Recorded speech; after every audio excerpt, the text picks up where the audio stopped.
ஒரு ஆடியோ ஒன்று வந்தது. உங்களுக்கு எல்லாத்துக்கும் தெரியும், எல்லாம் செல்போன் வச்சிருக்கிறீங்க. வலைதளத்தில் ஒரு வைரலா பரவிச்சு.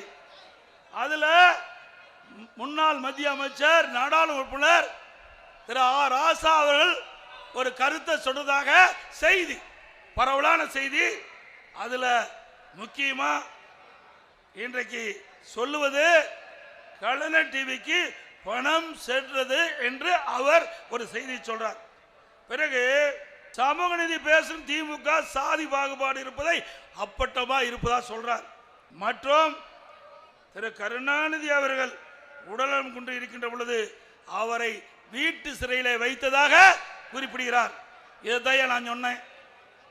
அவரை கண்டிக்க முடியல, திரு ஆர் ராசா அவர்களை கண்டிக்க முடியல.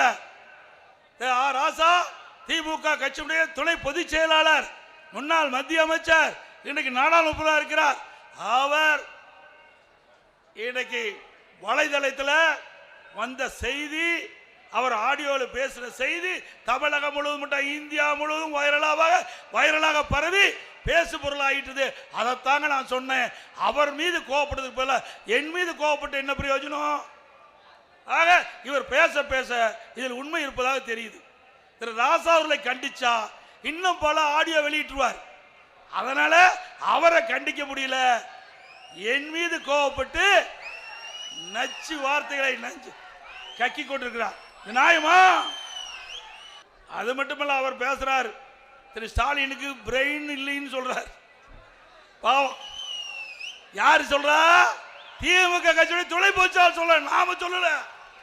நாம சொன்னோமா? இல்ல. திமுக கட்சியுடைய துணை பொதுச் ஆர் ராசா அவர்கள் அந்த ஆடியோவில் சொன்ன ஒரு கருத்து, அந்த கருத்து தான் வைரலா பரவிச்சு. நானும் கேட்டேன், அந்த செய்தியை தான் சொல்ற மொழி நாங்க சொல்லல.